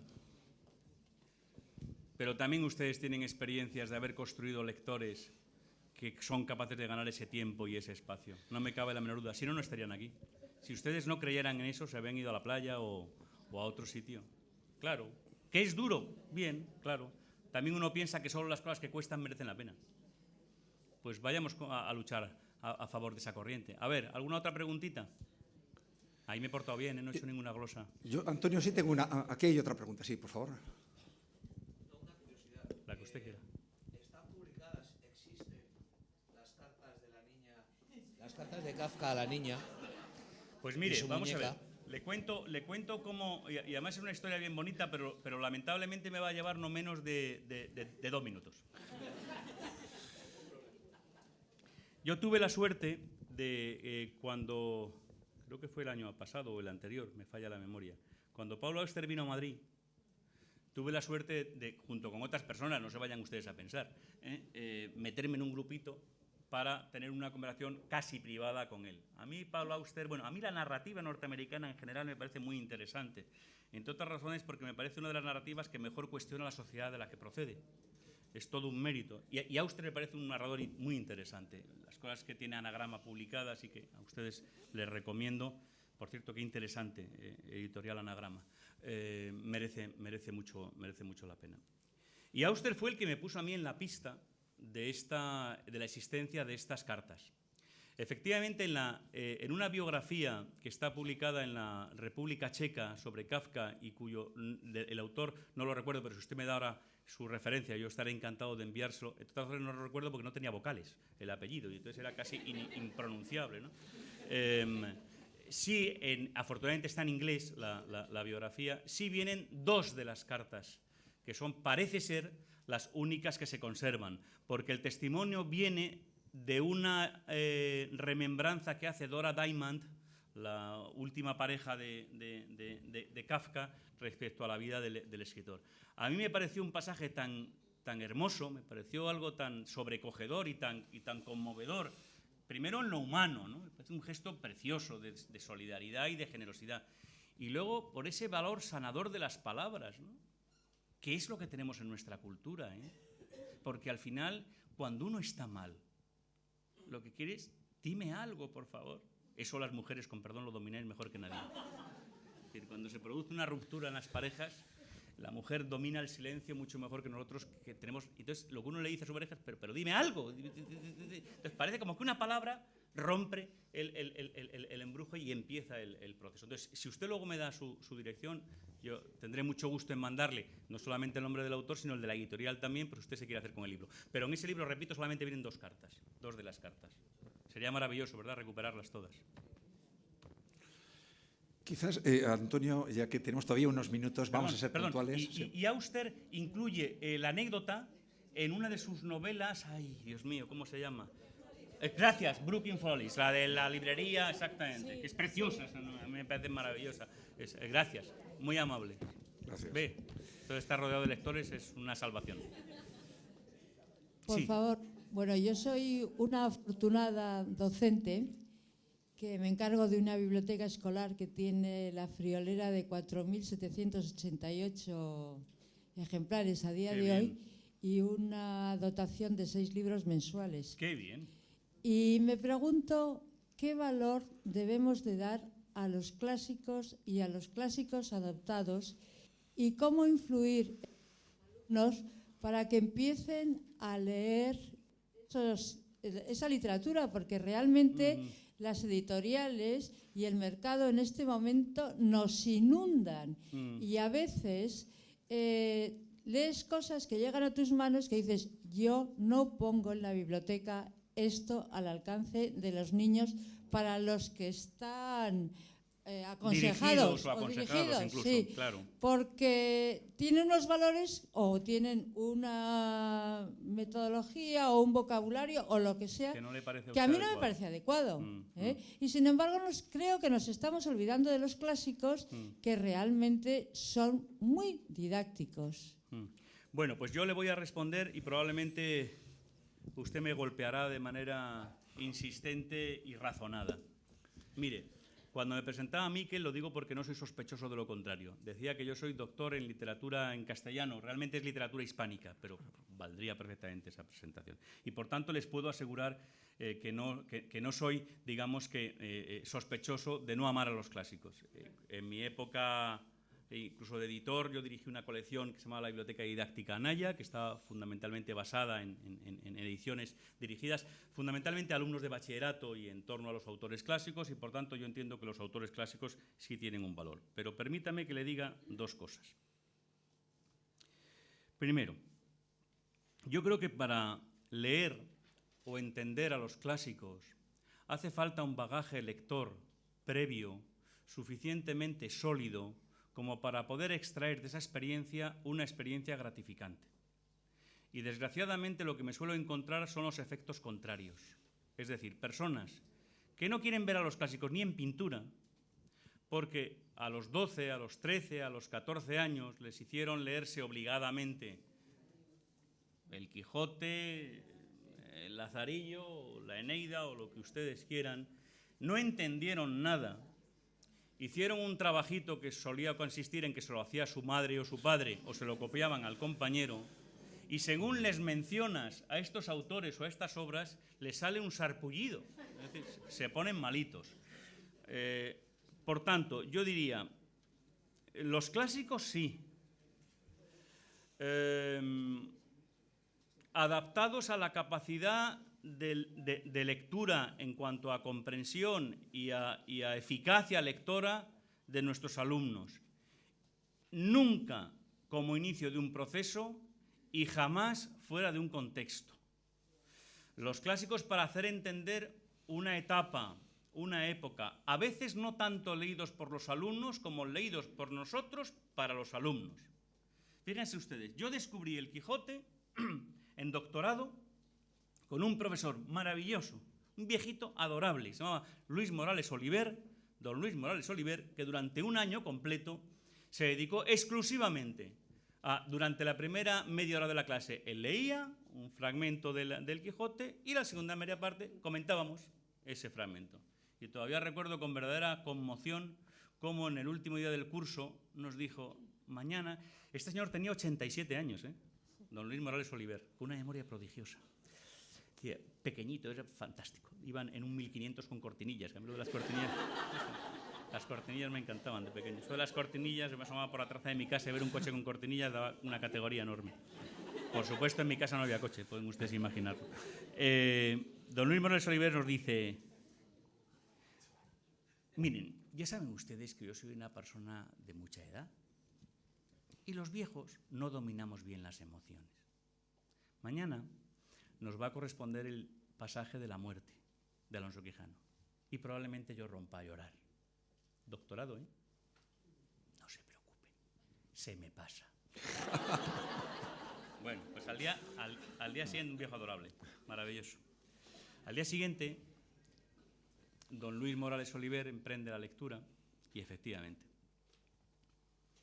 cuando llega a ese pasaje maravilloso, en el que Sancho argumenta desde lo inargumentable, y le dice, pero no se me muera vuesa merced, ¿no? Que quedan muchos territorios por conquistar, y empieza don Luis a llorar. Oiga, y empezamos a llorar los 35. Claro. Para eso, quizá, para poder entrar en esas honduras, yo creo que hace falta otra vez el músculo, o sea, un músculo lector suficiente. No sé si ha sido, Gemma, en alguna de las recomendaciones tuyas, ya no me acuerdo, nuestro común amigo Agustín Fernández Paz, en una revista que publica, se llama Textos, que publica Graó, la editorial valenciana, ¿no? Catalana, Gemma, hay un número, creo que es el número de enero, que se llama La construcción del lector.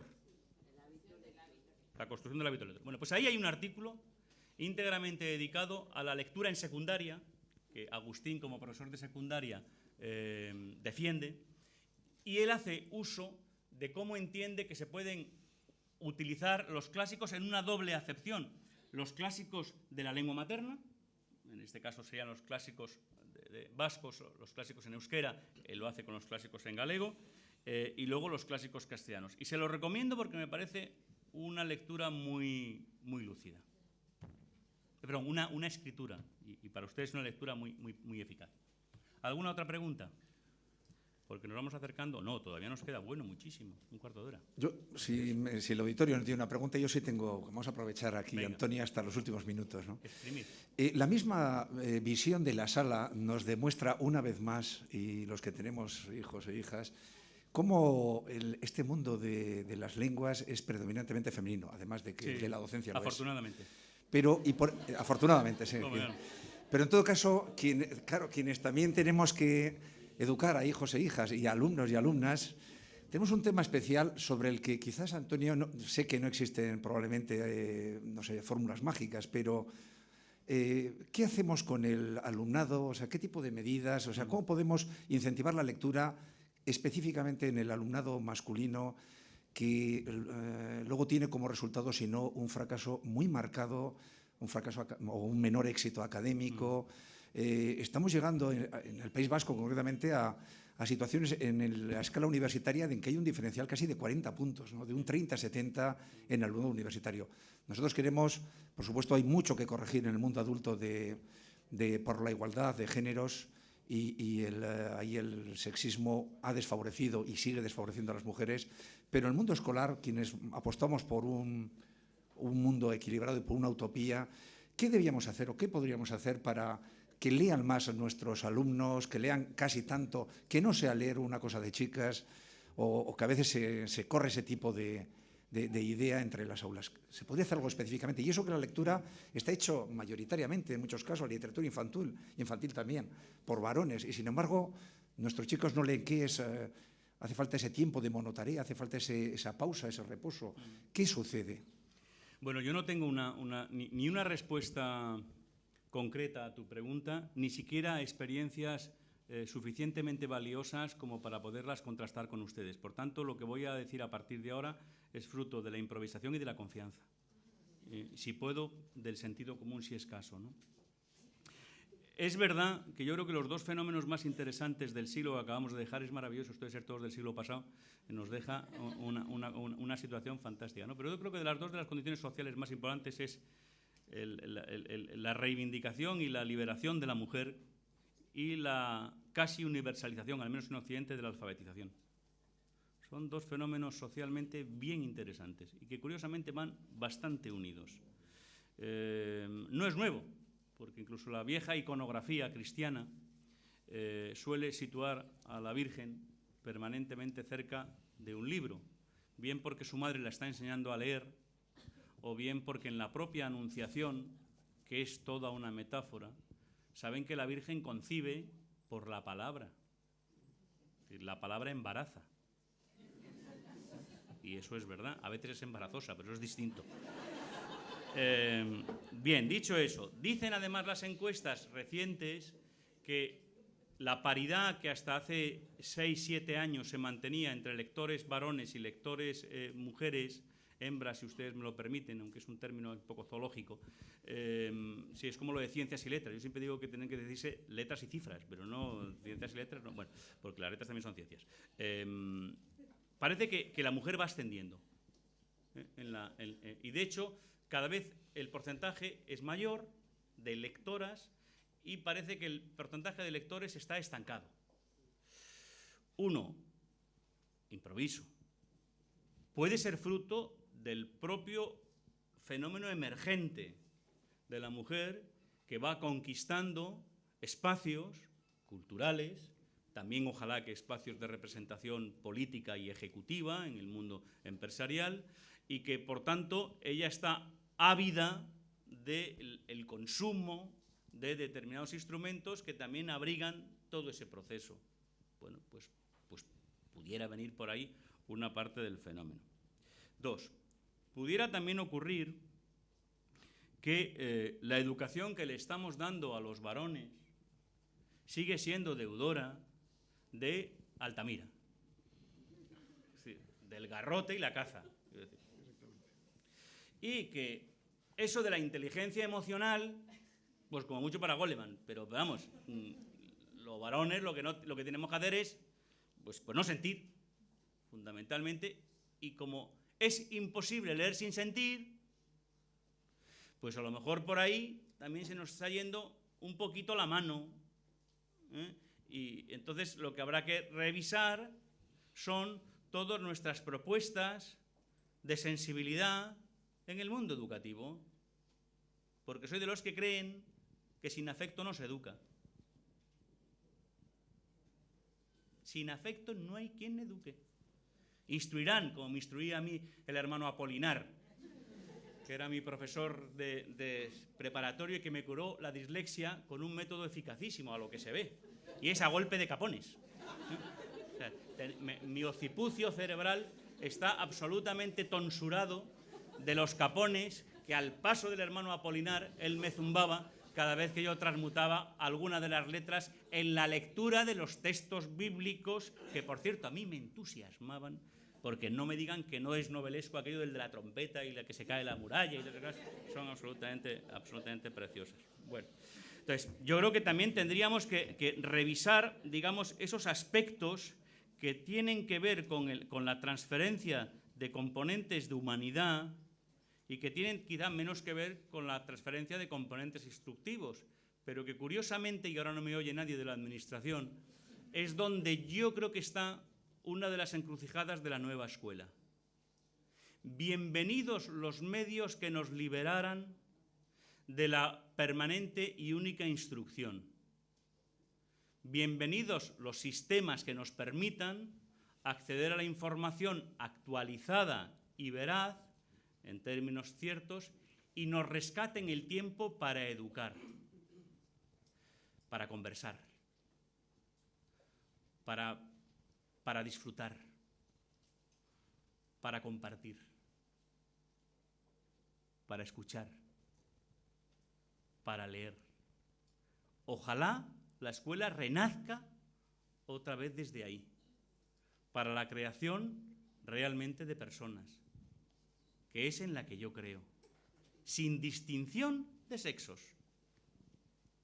Buscar la persona, sea hombre o sea mujer. Buscar los espacios que nos hacen comunes, que tienen que ver con nuestros sentimientos y nuestros afectos. No venimos a este mundo a otra cosa sino a que nos quieran. Y no venimos a este mundo a otra cosa sino a querer.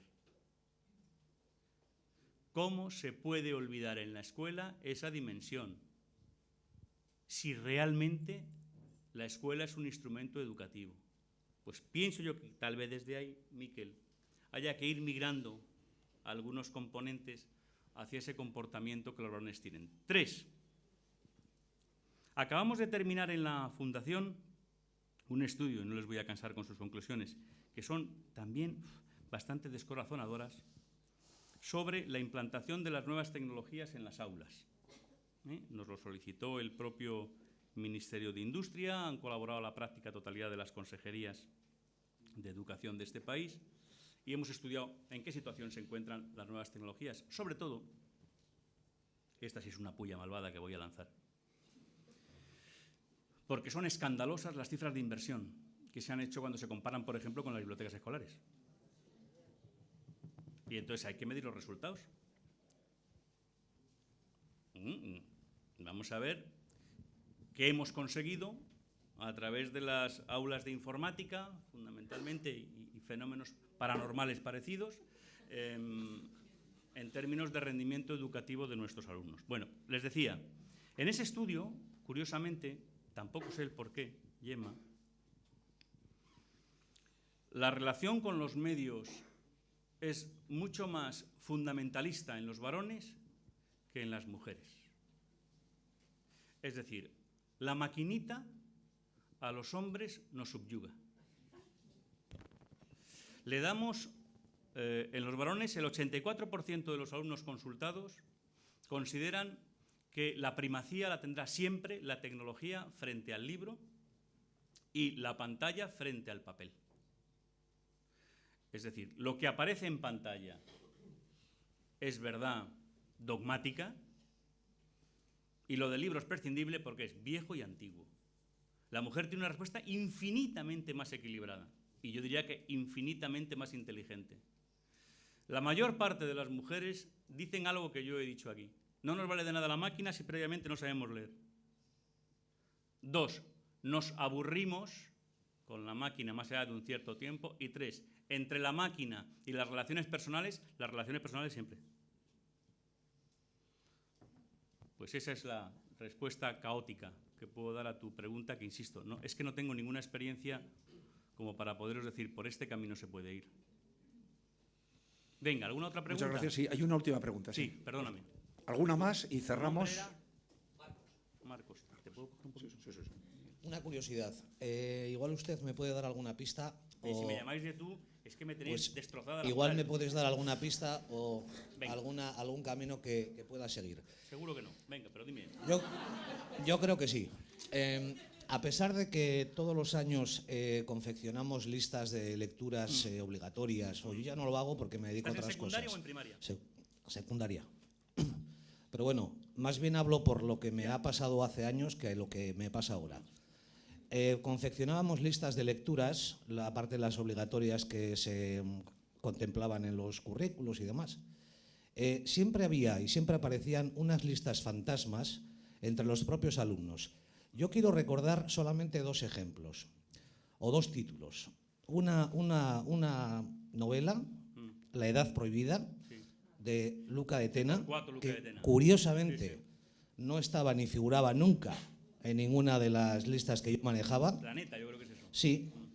Y un título, La Naranja Mecánica, que me la solicitaban. ¿Hay agentes editoriales disfrazados entre nuestros alumnos? Pregunto. Bueno, ¿hay... no te lo niego, seguro. No. Ayer nos comentaban que detrás de determinadas páginas había determinadas editoriales, por eso lo pregunto. O simplemente son inquietudes de adolescentes y que al final todos somos iguales, quiero decir. Porque pues mira, pasa siempre. Invitaría ahora a completar mi torpe respuesta tanto a Gemma como a Teresa si les apetece, porque probablemente ellas sí tienen, por su labor de investigación en ese campo, una información mucho más precisa que la mía. A mí no me extraña lo que me cuentas. Quiero decir, y me parece por otra parte un fenómeno estupendo. Quiero decir, que de repente los propios adolescentes hagan las propuestas de aquellas lecturas que a ellos les parezcan más interesantes. Leer tiene una forma, se ha tenido siempre también, digamos que un comportamiento de cierta rebeldía. No sé vosotros, a lo mejor habéis tenido la suerte de no tener que ocultaros para leer. Yo soy de la generación en la que decían estudia y no leas. Deja de leer y de perder el tiempo. Y entonces donde, o bien uno debajo, como a lo Bastian Books, ¿no? Se tenía que meter en la buhardilla de no sé qué lugar, que la buhardilla de mi casa era la manta, quiero decir, que era debajo de la cama, porque yo ni tenía buhardilla ni nada que se le pareciera, por supuesto. Entonces, y siempre uno, yo recuerdo que en mi casa, Miquel, a lo mejor tú de esto tienes memoria también, existía una cosa espantosa, que era un libro que se llamaba Lecturas buenas y malas. Esto lo hacía un jesuita de aquí, de Deusto. Sí, sí. Que además, fijaos qué curioso, lecturas buenas estaban en azul y lecturas malas en rojo. Por si acaso había alguna duda, ¿no? Y de hecho, os lo confieso ahora, yo leía Salgari porque venían como lecturas malas ahí. O sea, cuando yo descubrí, y él decía que Salgari era lecturas claramente perjudiciales por ser netamente antiespañol. Recuerdo que esa era la argumentación básica, ¿no? Y yo, que entonces no estaba en estas antiespañolidades, pero sí que estaba en que aquello que te prohibían era lo que más atraía, pues fui a Salgari y la verdad es que me lo pasé bomba. O sea, con Sandokan and Company he disfrutado lo indecible y me he recorrido todos los mares del sur y he sido bucanero mucho antes que el capitán este de Piratas en el Caribe 3. Bien, por tanto, a mí no me parece anormal y yo, es más, alentaría a que en nuestras listas se incorporen, como las glosas emilianenses, los comentarios de nuestros alumnos. Hombre, siempre y cuando las cosas que nos planteen sean razonablemente asumibles, ¿no? Pero no sé si Gemma y Teresa podíais en ese sentido, tu nombre era, perdón, Juan Mari. Marcos, perdón. Decirle a Marcos algo más sustancial al respecto. ¿Algo más? A ver, venga.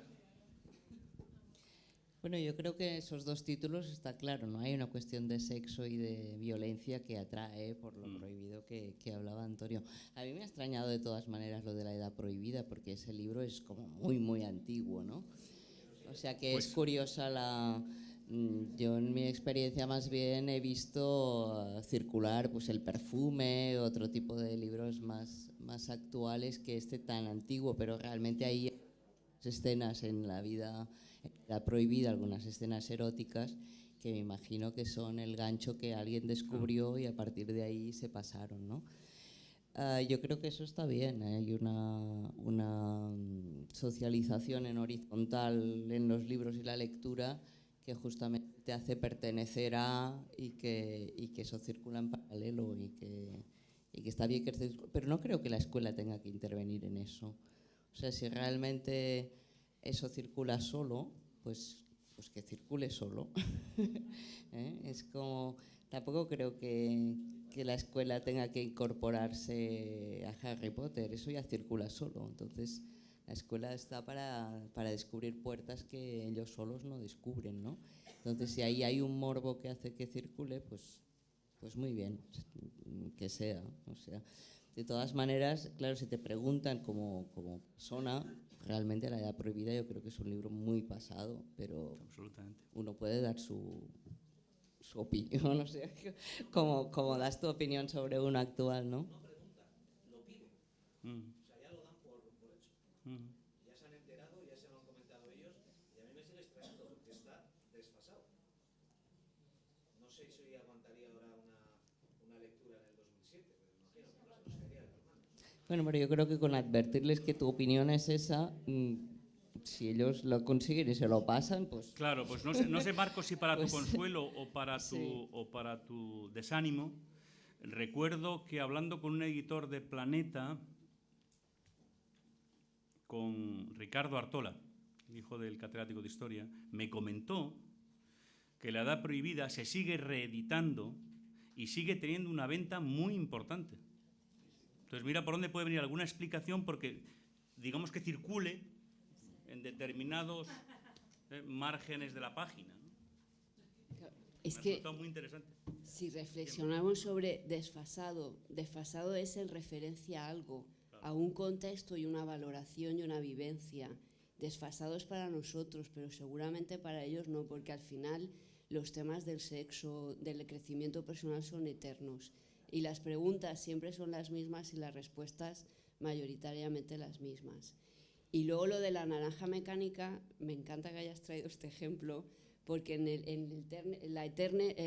eterno dilema cine, novela, nos lleva a cómo una fantástica película de la naranja mecánica lleva, y sobre todo a chavales de determinadas tribus urbanas, a recuperar la literatura y la lectura a través de ese libro, porque pasa, conozco también chavales que a profesores de instituto les ha pedido la novela porque es que es una fantástica reflexión sobre la violencia y sobre la educación en la violencia de uno mismo, ¿no?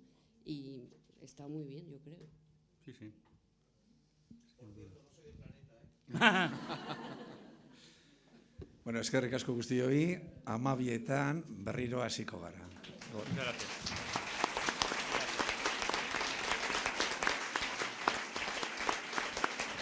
Muchísimas gracias, Antonio, ha sido un placer. Un placer para mí. Esto cargamos pilas todos.